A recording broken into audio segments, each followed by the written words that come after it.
кстати, еще один недостаток огромный, который бы решил все проблемы вообще в нашей Бурятии, это отсутствие социальной рекламы как таковой относительно учреждений культуры. Мы совершенно не имеем никаких скидок для рекламы населению того, что мы хотим показать. И я не знаю, как выживают в этом отношении там бурдрам, там оперный, русский драм, я не знаю. Потому что каждый раз рекламировать, вешать щиты, делать хорошие ролики, и не имея никакого каких-то, не знаю, поблажек со стороны там телевидения, это катастрофически. Это страшно вообще, потому что этого нет в других городах. Этого нет.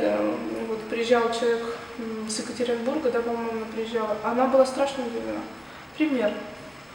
Они вешают билдер на месяц и платят 1500. Мы его вешаем на месяц и платим 30, 35, 40, 45 и так далее. И это мы делаем для того, чтобы вы пришли в театр. Все думают, что если вы пришли в театр и заплатили деньги, соответственно, у вас есть деньги на то, чтобы заплатить за билдер. Ну а как же костюмы, как же, я не знаю, макияж всем вот этим актрисам, да, там, прически. Да я не знаю, декорации, которые я тоже думаю, что у нас уже, скорее всего, просто не видела. Мне кажется, они постоянно нуждаются в каком-то обновлении. Как это все содержать, и не имея вот такой вот страховки социальной рекламы, вот это недостаток. А кто это должен решать? Я думаю, что это должен решать тот, кто отдал все билборды по городу в частные руки. Как у нас появилось, там, я не знаю, домино, там, кто? У нас же просто какая-то страшная мафия, которая взяла, просто поставила по всему городу билборды, город, который принадлежит тому же населению, и просто собирает с учреждений деньги за то, что они повешали эти билборды. Ну хорошо, вы вешаете там абсолют, пельмени по 30 рублей, хорошо, абсолют, ну замечательно. А как, за счет чего учреждения культуры должны это делать? Понятно. Если этот вопрос не решается, вернемся в политику, значит, это никому не надо, либо все замечательно. Либо все замечательно. У домино и там у Горафиша, кто там еще все это. Скидок никаких, вопросов никаких, чистый договор, чистая цена. Все отлично. Мы себе в рекламной деятельности не позволяем повешать билборд по городу, потому что это очень дорого. И сделать ролик это очень дорого, а хотелось бы, это такой нерешаемый вопрос.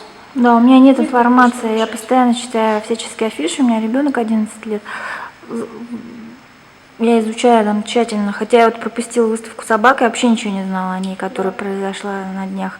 Хотя мой ребенок ужасно обожает такие выставки. Про деятельность библиотеки я тоже, к сожалению, не знаю. Анонсов не видела. Может быть, я не заходила на сайт Минкультуры.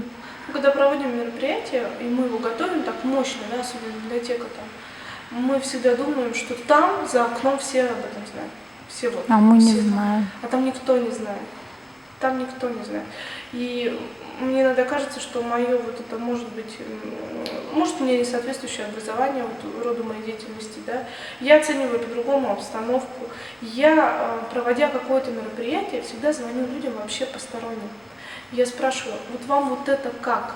Вот мы пригласили вот такого человека, вам это, вы придете? Хотя я видела мероприятие, презентация книги на английском языке нашей землячки. Потом Булата Верьянова. Это было недавно, да? Да, отец приезжал.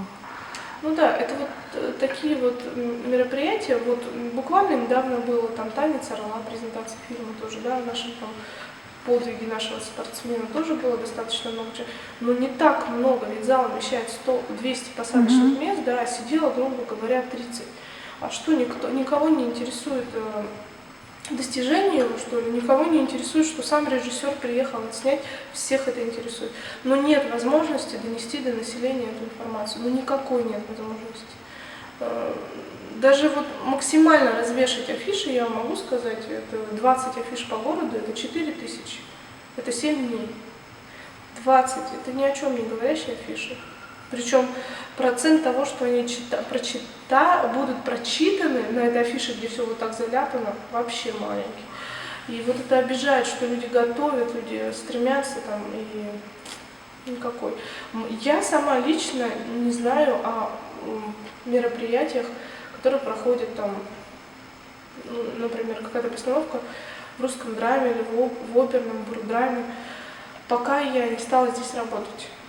Пока у меня не появилась необходимость заходить на сайт Министерства культуры, там что-то как-то мне стало интересно, чем же там Бурдрам сейчас занимается, ведь у них там на самом деле очень много интересной такой работы, каких-то постановок таких, ну, классных, то есть я бы вот просто сходила.